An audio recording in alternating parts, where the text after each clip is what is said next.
Yeah, good. Good. Lovely to see you today. You too, you too.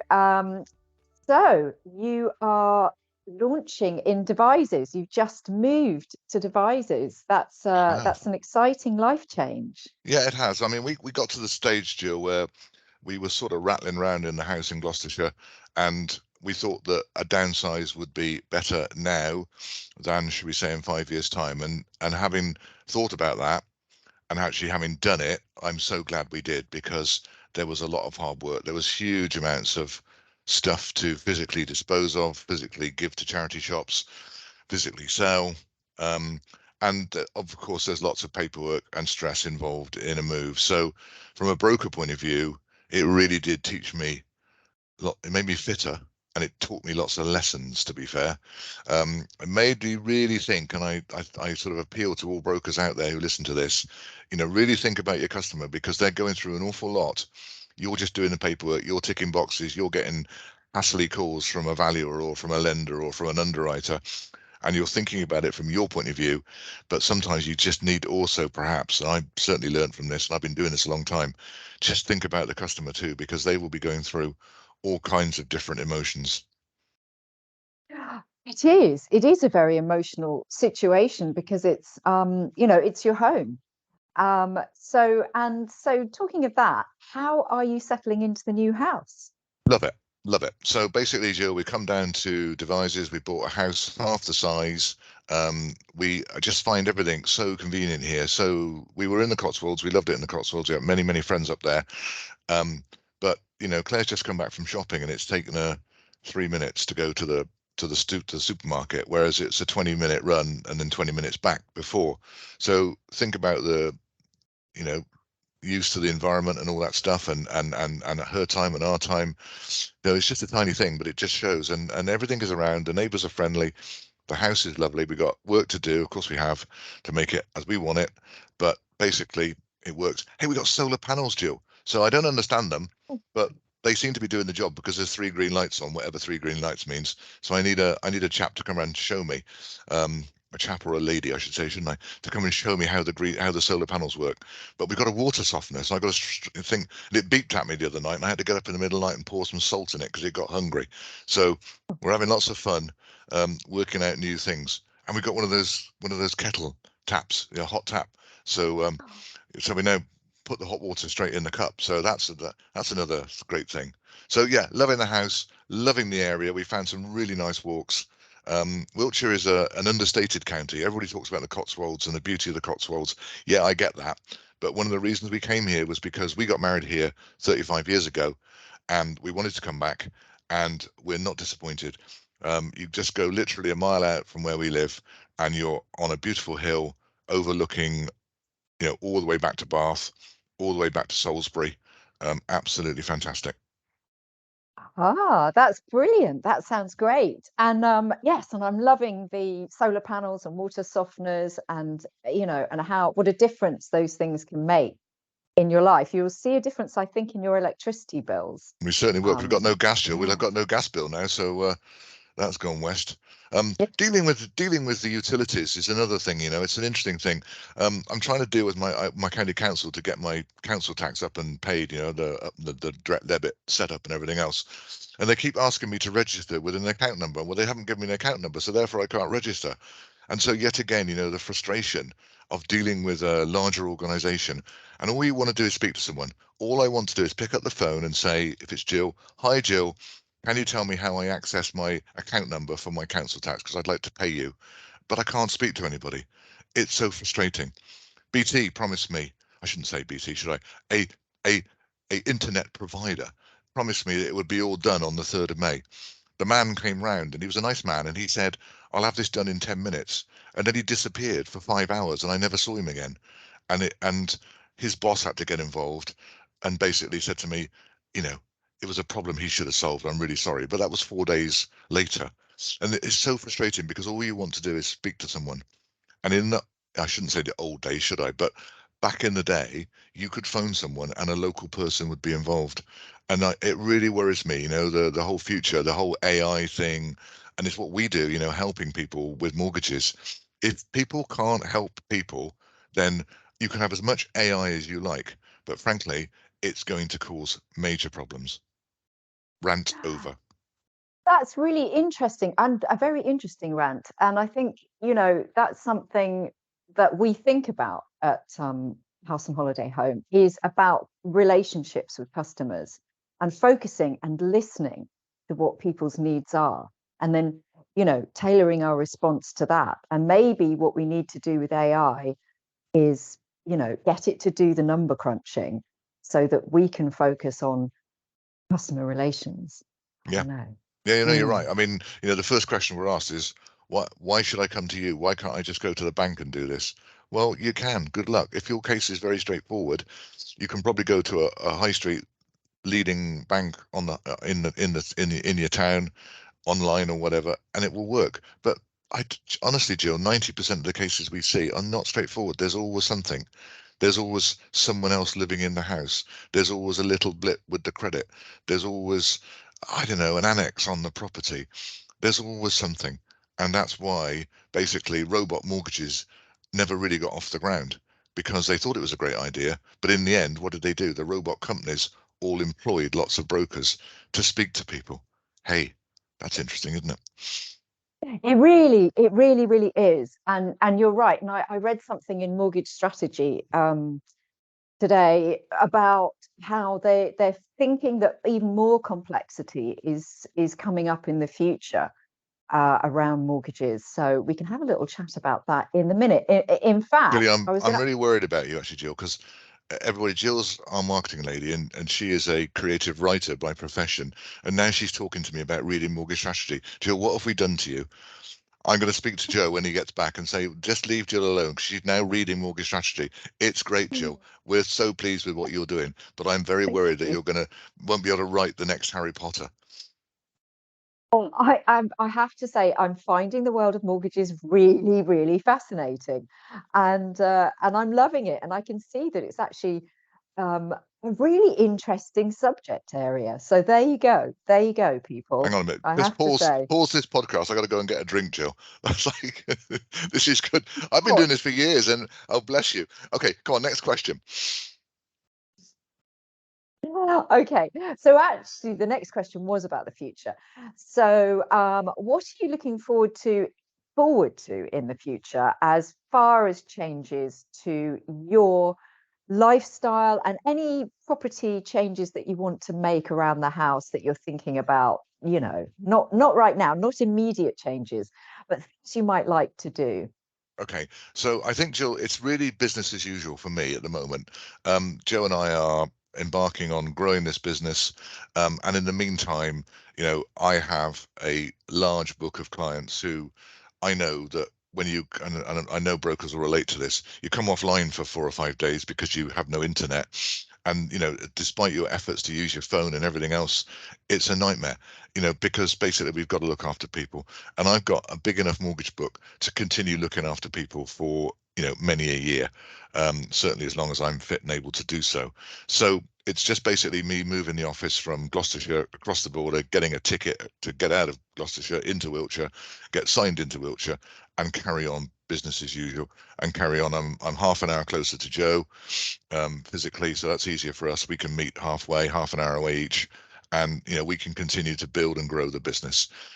So yes, I'd like to do a little bit less, but I don't think it's going to happen for a while. I don't think I'm going to be allowed to. Joe won't allow me, and the customers won't allow me, so I just won't give up and just keep going, basically.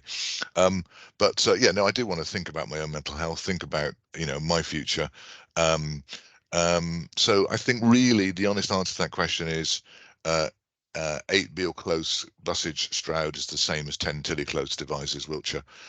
Crack on, keep going with our customers, speaking to customers from all over the country. Spoken to 3, 4, 5 new customers this week. They're coming in by all your efforts and the efforts that our internet is doing and providing. There's still a big market holiday let out there. There's no doubt about that. There's some doubts and concerns out there, but there's still a lot of people who want help. Mm, right. That's interesting. That's interesting. And yeah, so are there any activities that you'd like to get involved in locally? Well, yeah, no, I don't know, golf or yeah, no, golf. So basically, my golf is pretty bad, but I do love it.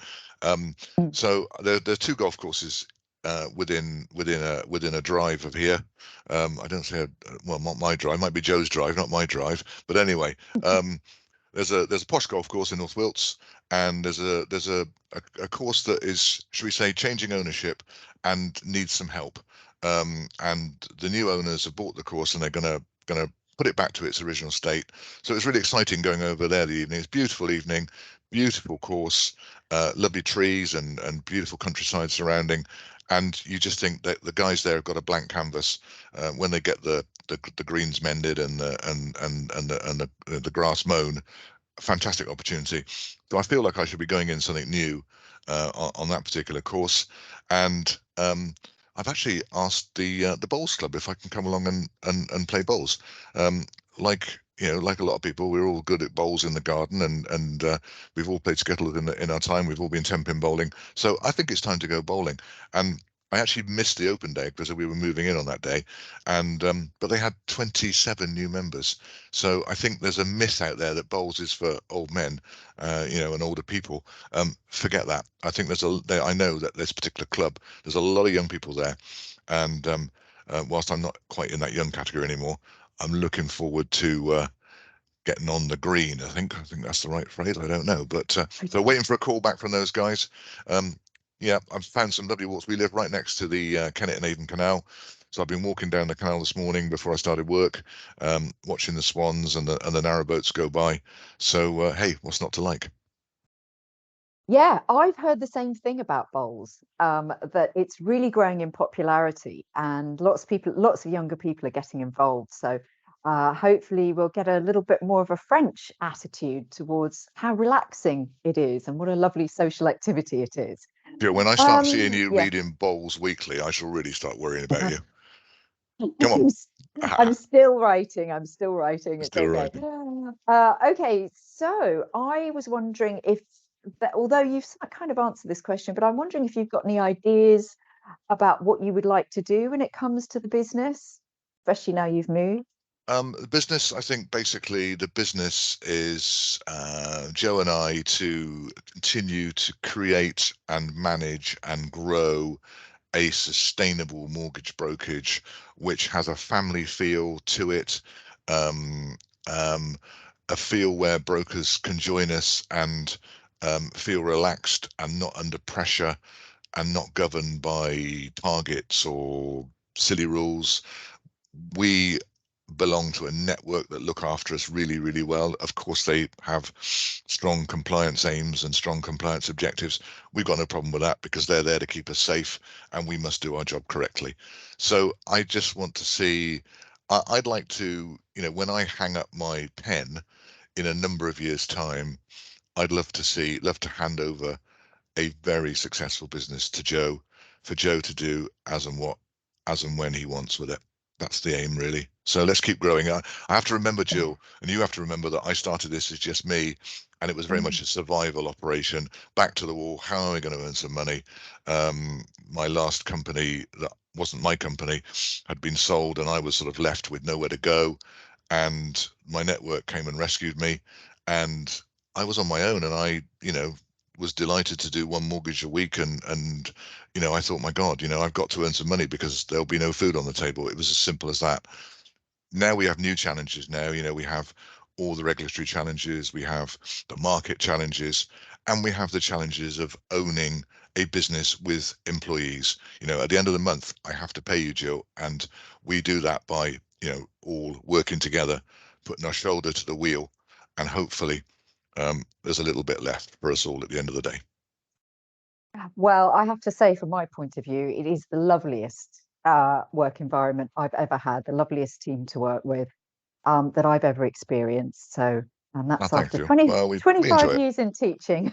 We enjoy it. So Yeah, it's yeah. not easy, and Mm. any broker listening to this will know that every day is full of hassle and no's and rejections and kickbacks and surprises and things not quite being like you thought they were going to be, and lenders saying yes and lenders then saying no, and valuers finding something that you had no idea was going to crop up. So there's always something. But hey, you know, to use the phrase, nobody died. It's just a matter of dealing with it. And at the end of the day, going back to where we started this podcast, actually making someone's move or someone's remortgage as Mm. smooth as you can, so that they write a nice review, hopefully, and but more importantly, that they're happy. That's the most important thing. And I know that while I was waiting for decisions from estate agents, decisions from solicitors, arguing with decisions or arguing with calls made by solicitors, it's a blooming stressful time buying and selling a Absolutely. house.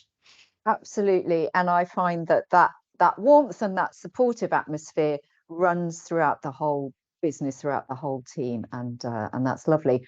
So the next thing I was going to ask you is, what are your thoughts about the current climate in 2023 regarding mortgages? Because things seem to be changing really, really rapidly. You wrote something yesterday, I think, about the new 100% mortgage that's coming in. And yeah, do you think there are lots of products and ideas that are just about to come on the scene? I think that if you could get the key to the door of the lender's clever box, I Mm, think you'd find all kinds of things going on in there. But then I think they have to um, get those to market.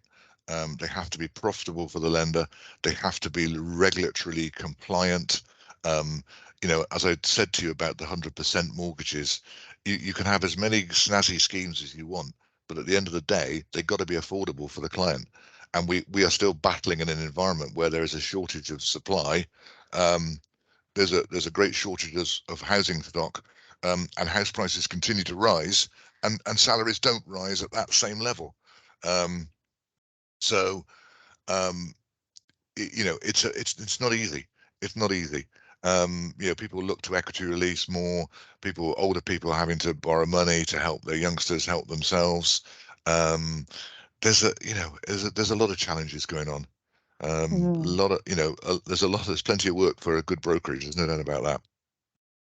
Right, right. Yeah, yeah. Lots happening, lots of changes going on in the economy and in the world of mortgages. So, have you managed to can I just say to anybody listening that Dexter, the dog, has joined us, and he is a king among dogs. Yeah, Mm. you asked me about the house, and we had a decorator come this morning. Uh, Dexter did not like the decorator, oh unfortunately. dear. Joe, you've been to Joe's house, so you know how it works when you're a newbie in Joe's house. Mm, You have to do a lot of things to get accepted by the prince. mm, I'm not going to call him the king because he's the prince. I think he hasn't reached king level yet. He likes to think he has, yeah. but yes, the House and Holiday Home official dog um, has a very large character. Um, Mm. and when your son goes on holiday and leaves him with you, you suddenly realise it's a lot harder than your own dog because there's a hell of a lot of responsibility which you didn't worry about with your own dog. We rambled, Jill. Go on. He's a wonderful character, and I'm wondering what you have discovered, or what you think the holiday let market in your area is like, in your new area. Um, I think, Jill, to be honest, you've got Bath, you've got. We're not far from Dorset. We're not far. Mm, So, but in real honesty, we are a nationwide business that covers everywhere. So, I was talking to our colleague yesterday about property in the Isle of Arran. Um, we've got three in Yorkshire we're looking at the moment. So, yeah, Devizes is beautiful, and you've got as I say, we've got the boats going up and down the Kennet and Avon Canal, which just reminds me that people basically go on holiday and need someone to go on holiday. So from that mm, point of view, we've moved from one lovely area to another. Um, but I think the challenges, in the industry, we'll have to watch carefully what the government do about um, um, trying to stem the number of new holiday lets in an area. I understand that, but we keep saying you mustn't kill that area, because if you stop them, if you stop it dead, people will stop investing. If people stop investing, then the cleaner, the person who does the handover, the butcher, the baker, the guy that runs the pub, or the people that run the pub, suddenly they're going to be without employ. And whilst we want to see first-time buyers in Cornwall and Devon and everywhere, of course we do, and I get that entirely. But these are 600,000 pound houses, so let's not chuck the baby out with the bathwater. I think has been my message. Agreed, agreed. Yes, I've recently come to an area where a lot of people are employed in the business surrounding tourism It's called and tourism, visitors. absolutely, isn't it? It's Yeah, simple. It's the T exactly. word. Yeah. Yeah, Let's yeah. not My let's I not grew kill up it. exactly. I grew up in a seaside town, and my first ever job was serving ice creams. Yeah. It gives wonderful um, sort of breath of fresh air, and it does help the local It's economy, commerce, isn't especially it? especially in quite remote areas Yeah. And we've seen, where there we've isn't seen much work, other that's work. right. Joe, we've seen the the pressure on buy-to-let landlords, and Mm, a lot of small landlords are given up. They can't cope with the legislation, the tax changes, and they just say it's not worth it. Well, people need somewhere to rent. This is the mm, problem. So they won't automatically become a large landlord. The house will get sold. You could argue it's good that it's sold privately. I understand that. It's someone else buying a house. But at the end of the day, there are still a lot of people for a lot of reasons who need to rent. absolutely, and it's Another getting rant the over. hey, I love your rants, and it's getting the balance. It's just getting the balance, isn't All the it? balance here. So hopefully the government regulations and rules will take that into account and listen to brokers and everybody involved in the industry. Yep. So we're coming to the end of this podcast, Mark. It's been absolutely lovely talking to you. And I just wanted to ask you one last question. Um, have you got anyone in mind that you could interview who's in the industry who your listeners and viewers would like to hear from? Yeah, Jill, that's interesting actually. As you know, I like doing a podcast, and the more we do, the better they become, I think. I enjoy listening to them, and I like doing them. So I've got two ideas. There's my sort of professional podcast, which is talking to solicitors, accountants, estate agents, um, anybody, holiday letting agents, anybody in the holiday industry who wants to come on board and have a chat about what's going on in that industry. I am really happy to have half an hour with, have some fun as well, and ask them their favourite football team and all that kind of stuff, but also get some serious stuff about the holiday let world. I did 2 or 3 years ago, and they're still being listened to now, so I know it works. And then I've got my own little idea, Jill, which I'll share with you. Don't tell anybody else, but I want to um, talk to people about their homes. Why did you buy that home? What is special to you about the home? So, we'll talk about the area, we'll talk about why you bought it, we'll talk about the buying experience. And my real little idea is to talk to some celebrity people as well, and get all celebrity starstruck and ask them about their purchases and why they moved from, X to Y, and how was it for them. And yeah, it was very interesting talking to the removers when they moved us here, the removal people when they moved us here. They've moved quite a lot of celebs, and they had some really nice things to say about these people. These people have got a story too, and Mhm. but I also want to be anybody who wants to come on and talk about their home, what's special to them about their home, then dial in and email me or whatever, mark@hhmortgages.com, and I want to make this podcast a real must listen to. That would be one of my aims in the next 2 or 3 years. Well, that's great. And shall I tweet that little request? Shall I Yeah, tweet I'll out leave it. there Yeah, on Twitter? you tweet Okay, whatever you do, Jill. You're very good I'll at do that. all that stuff. Bless you. Definitely, definitely. Well, thank you so much. That it was wonderful, to chat to you, and I'm sure your listeners will get an awful lot from that, and also be very excited about your experiences and your new, um, yes, your new home. And we'll want to hear more about you joining the bowling club. Anybody? I I mean, certainly do. anybody in Devizes? Anybody in Wiltshire? Anybody in SN10? Anybody in SN9 or wherever we are in Wiltshire? Anybody who wants to Oh, meet up, have a coffee? I know the coffee places. I know the walks. So very happy to meet with professionally minded people. I don't think there's a great networking environment here, business networking. So maybe I should start one. I don't know, but maybe. um, happy to meet anybody from the area, and have a chat. There's lots to share, and Good luck, everybody, and have a great weekend. Lovely. Thank you so much. Thanks, Jill.